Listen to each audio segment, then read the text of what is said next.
How's it going, guys? Last week we were dealing with 2-point perspective. This week we're going to start to draw in 1-point perspective. So attached to this assignment in video, I gave you a picture of Van Gogh's bedroom. It is in 1-point perspective. So if we go back to this point right here, everything is going to go back to that one vanishing point. I'm doing this freehand because I know a lot of you at home do not have your materials. So all we need is a piece of paper and a pencil. We're going to start the drawing by making a square or rectangle. I like to make a rectangle personally. As straight as possible up and down.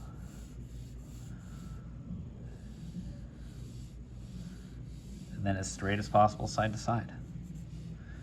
And you can see I'm not making these lines super perfect. I just kind of go by feeling a lot of the time.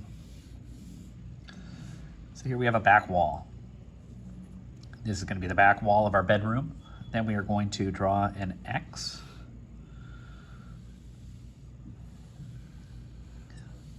Going from corner to corner. And corner to corner.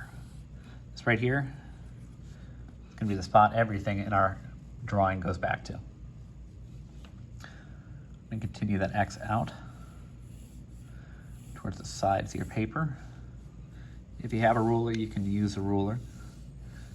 You don't need to use a ruler necessarily, though. You can see very loose, light lines. That way we can erase or go back if we need to. So there we have roughly a back wall, a right wall, a left wall, a ceiling, and a floor. So here on the floor, all of our floor is going to go back towards this right here.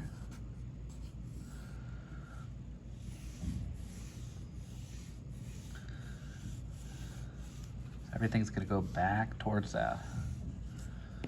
Now, this is the base, that back wall. That back wall, we're going to put a doorway. Our doorway over a little bit to the right, and then we'll make it kind of tall. The top is parallel to the top and bottom line here.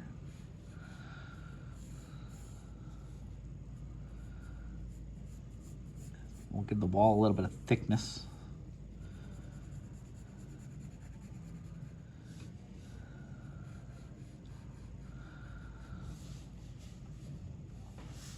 Now let's draw this line from the top of the doorway over.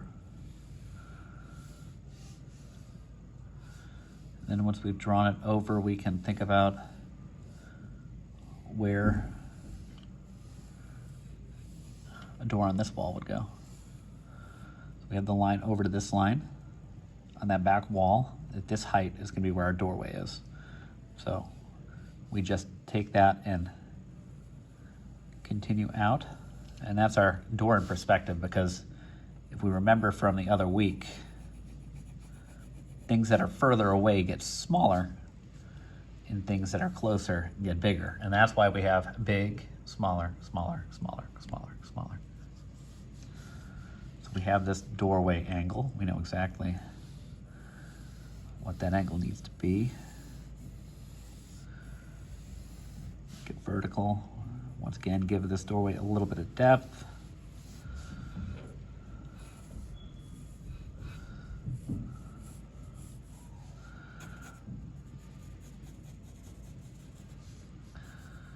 Go back in with a Sharpie if we need to. We can think about what else might be in this room. What if you had a bed like Van Gogh? How would we do a bed? A bed would be up against a wall, maybe. Beds are a rectangle, so we'll be going back like that. Would be flat to this line because it's flat up here, so parallel again.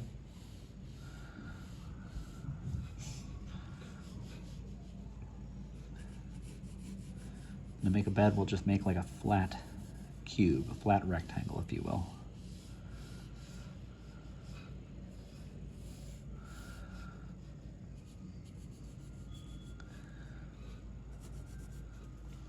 Oh, that line needs to be vertical. Remember, if it's not going back to here, it needs to be vertical or horizontal.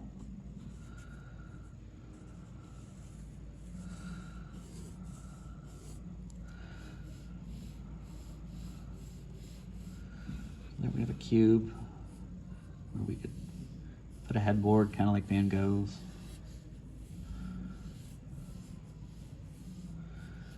We could put 2 pillows on top of that bed.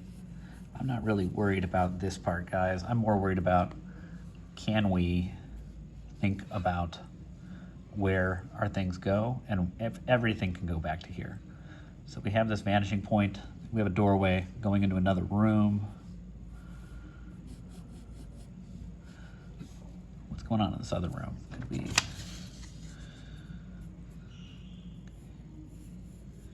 have some kind of a window?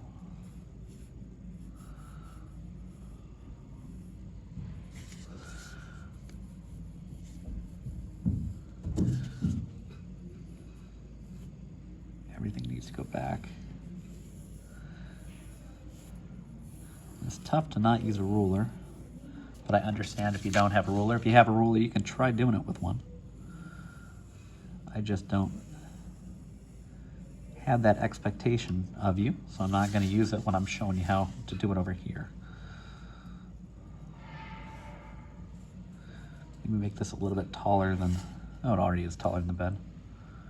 Yeah, we'll just window. So we're going to go vertical with the sides of that window. It's going to get smaller as it goes back.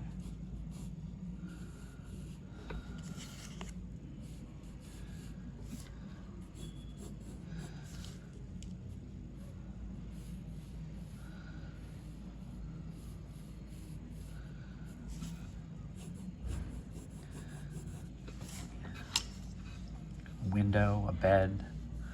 We do a table. Table might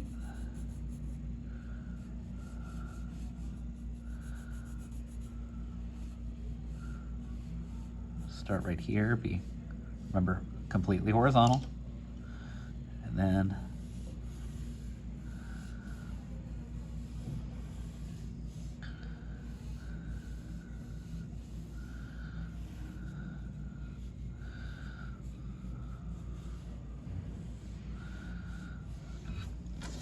completely horizontal. And our bottom line is going to be established by going back, figuring out how tall that is there. Same thing again here.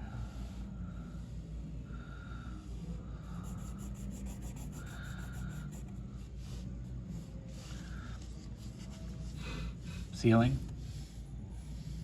Same effect, we can trace back.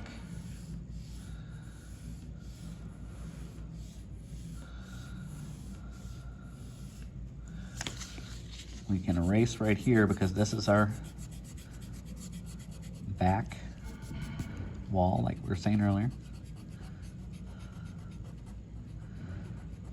And this is an exercise. Like I explained to the kids in school, I really am just wanting you guys to touch base and understand and hear what 1-point perspective is.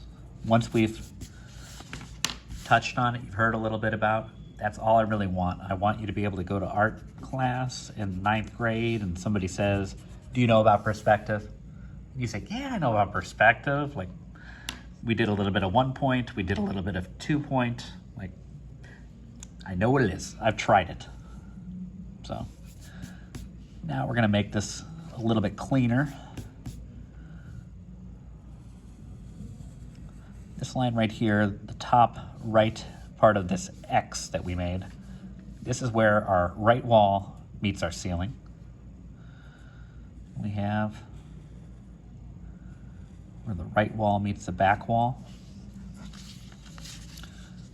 where our ceiling is meeting our back wall. And then where our left wall meets the ceiling.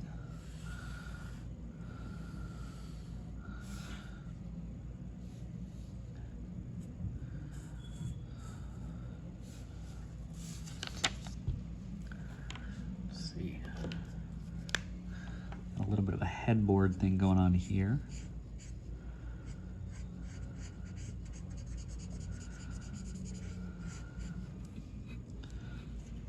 Baseboard.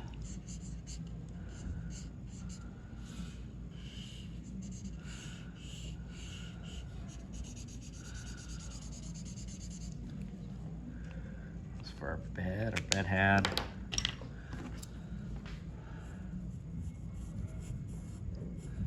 Bianco's bed had like a couple pillows up here. His was on the other side of the wall. Really, we're just kind of referencing it a little bit. Whenever I'm teaching a new art technique, it's always nice to be able to look at something historically kind of similar. Gonna look at a technique a famous artist has already used.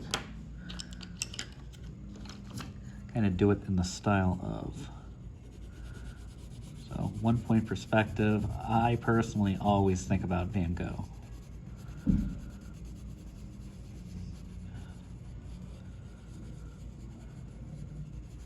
And yes, he did cut his own ear off. He's kind of a crazy artist.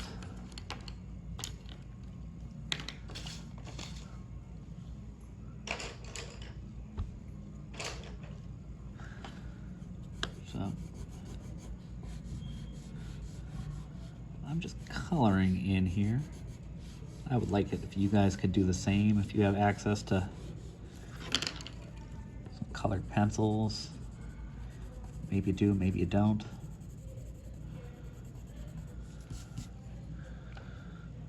Back here, maybe there's another window.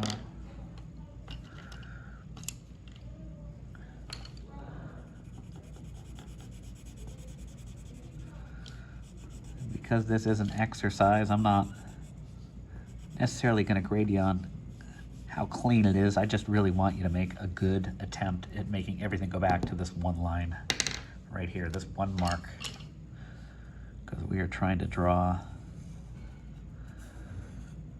in 1 point perspective.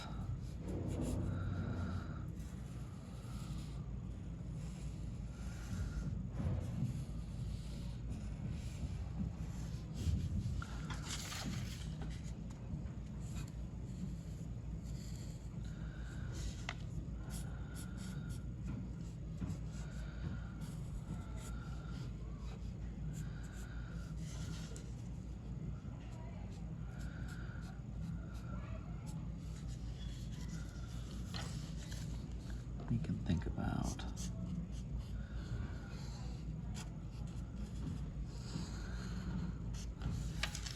so we got our bed, the corner where the floor meets our left wall is covered up.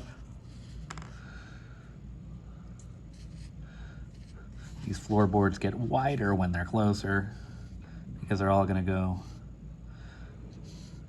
back to this line here.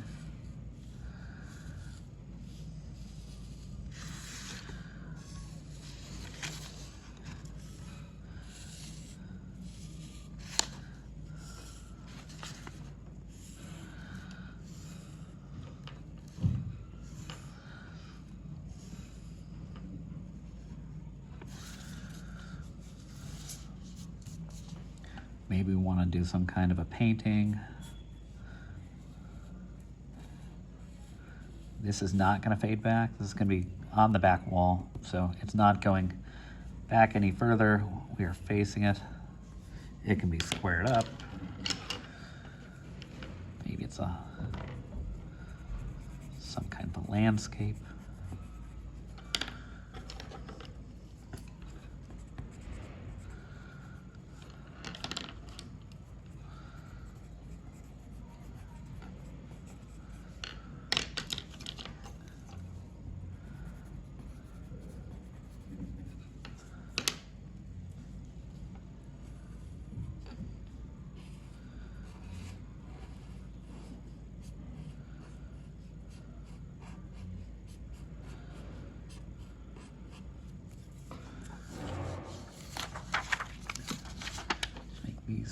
back, right into that line. These are kind of planks on the ceiling. If we wanted to get really more detailed, we could. I don't expect you to do that. Once again, I'm really just looking for an attempt, square or rectangle back wall, 1 or 2 doorways, a window, maybe a line of windows if you wanted, but then we want to show our floor receding into the background.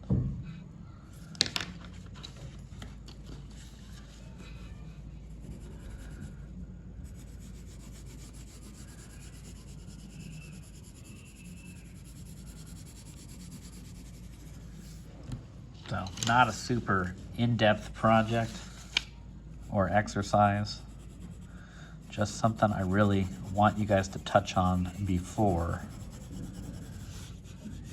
you get to high school. Touch on it now so we can go more in-depth into it next year if you're coming back.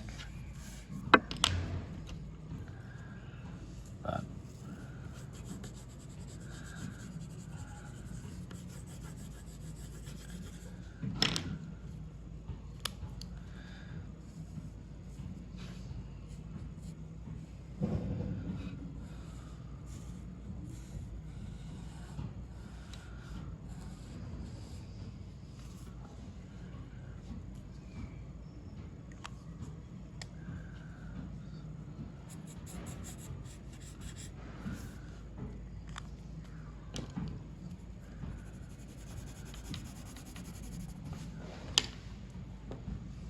one-point perspective, everything going back to that 1 point. One I drew with you, here's one I drew a little bit ago. That's what we're looking for. Let's see it, guys. Have a good weekend. Bye.